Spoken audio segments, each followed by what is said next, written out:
আজকের দিনটা আমাদের বাড়ির সবার কাছে খুবই স্পেশাল একটা দিন। সকাল থেকে ধীরে ধীরে বৃষ্টি হচ্ছে, তবু আমাদেরকে তো আয়োজন করতেই হবে, কারণ জগন্নাথ দেব আজ আমাদের বাড়িতে আসবে। আমি ঠাকুরের জন্য কিছু আলপনা দিয়েছিলাম এবং একটা পিঁড়ি সাজিয়েছিলাম, যেটাতে তোমরা দেখতেই পেলে আমার কিলবো উঠে লাফালাফি করছে। ও তো ছোটো বাচ্চা, ও বোঝে না, তাই উঠে পড়েছে। পরে বারণ করার পর ও আর ওঠেনি। রথ নিয়ে আসার পরে সবাই যে খাবে তার একটু হালকা আয়োজন করেছিলাম আমরা। আমাদের বাড়ির সমস্ত কাজ কমপ্লিট করে আমরা সবাই মিলে বেরিয়ে পড়েছি। গিয়েই দেখছি হরিনাম হচ্ছে।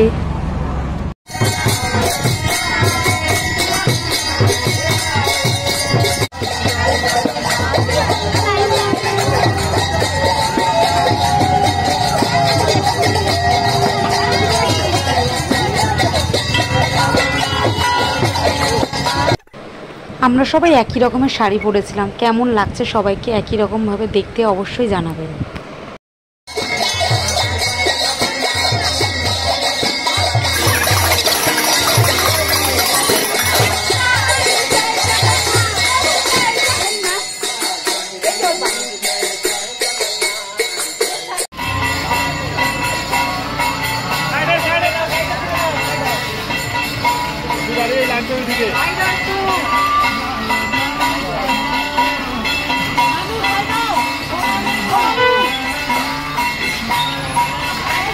বাড়িতে চলে এসেছে। আসার পরে আমি নিজেই ঠাকুর নামাচ্ছিলাম, কারণ মা হাত পাচ্ছিল না, তাই আমি নামিয়ে দিচ্ছিলাম। আমার এখানে একটাই ভুল হয়ে গেছে, আমি আগে বলরাম দেবকে না নামিয়ে জগন্নাথ দেবকে নামিয়ে ফেলেছি। এটাই আমার একটা খুব বড় ভুল হয়ে গেছে।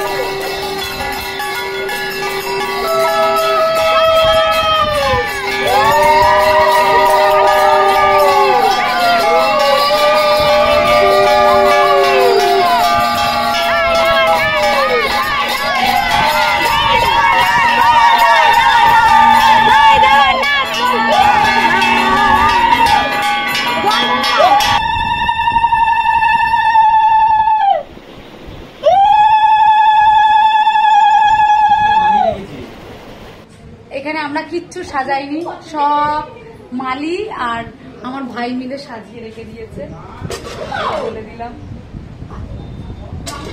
আর যে ঠান্ডাও আছে কোথায়। বাড়ি এসে সবাইকে খাওয়া দাওয়া করানোর পরে অনেকেই রেস্ট নিচ্ছিল অনেকক্ষণ। তারপরে যে যার মতো বাড়ি চলে গেল। জগন্নাথ দেব আমাদের বাড়িতে রয়ে গেলেন। 9টা দিন আমাদের বাড়িতে থাকবে, আবার উল্টো রথে বাড়ি চলে যাবে। এই 9টা দিন আমাদের কাছে খুবই স্পেশাল দিন। ভিডিওটা ভালো লাগলে আমাদের চ্যানেলটাকে সাবস্ক্রাইব ও লাইক, কমেন্ট, শেয়ার করতে একদমই ভুলবেন না।